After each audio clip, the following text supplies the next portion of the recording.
আসসালামু আলাইকুম প্রিয় বন্ধুরা, সবাই কেমন আছেন? আলহামদুলিল্লাহ, আমিও ভালো আছি। আজকে কি রান্না করব দেখুন।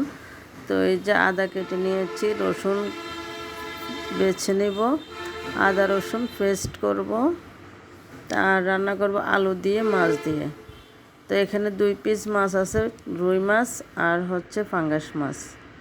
তো এই 2 প্রকারের মাছ দিয়ে রান্না করব। মাছটাকে ধুয়ে পরিষ্কার করে হলুদ লবণ মরিচ মেখে এখন কড়াইতে দিয়ে দিব সরিষার তেল। তো ভালো করে মেখে নিলাম। তো কড়াইতে দিয়ে দিয়েছি সরিষার তেল, দিয়ে তেলটা গরম হলে দিয়ে দিব মাছগুলো। একটু হলুদ দিয়ে দিয়েছি। তো এই যে মাছগুলো দিয়ে মাছগুলোকে ভালো করে ভাজি করে নেব। তো এইভাবে মাছ ভাজি করে রান্না বেশি একটা করা হয় না, কারণ ফ্রিজে রাখা মাছগুলোই আমি ভাজি করি। তাজা তাজা মাছ আমি এইভাবে কাঁচা কষিয়ে রান্না করি, ওটা আমার খুবই ভালো লাগে। তো রান্না করা মাছ ভাজা হয়ে গেছে। এখন আমি দিয়ে দিলাম কিছু আস্ত জিরা, দিয়ে দিলাম কাঁচামরিচ, টমেটো, পেঁয়াজ দিব না, পেঁয়াজ বাসায় নেই। তো দিয়ে দিলাম হলুদ, মরিচের গুঁড়া দিয়ে দিয়েছি, দিয়ে দিলাম হলুদের গুঁড়া।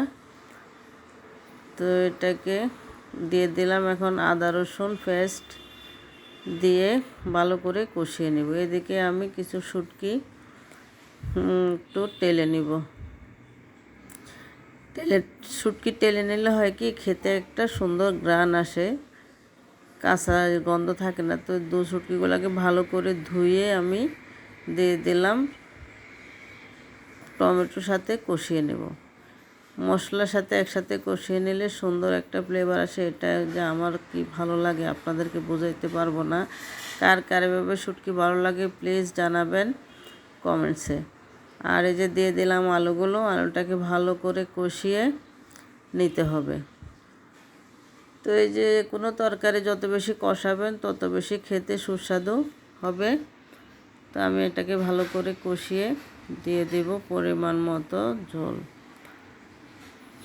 তো এই যে দিয়ে দিলাম পানি, আরও একটু দিতে হবে। তো পরিমাণ মতো পানি দিয়ে এটাকে বলক আসতে দিতে হবে। তো এখন একটু ঢেকে দিব। তো এই যে ভালো করে বলক এসে গেছে। এখন আমি ভেজে রাখা মাছগুলো দিয়ে দিয়েছি। তো মাছগুলো দিয়ে আমি ঢাকনা দিয়ে রান্না করে নেব আলুগুলো সিদ্ধ হওয়া পর্যন্ত। তো এভাবে রান্নাটা কার কার ভালো লাগে, যদি আপনাদের ভালো লাগে প্লিজ আমার চ্যানেলটি সাবস্ক্রাইব করে পাশে থাকবেন।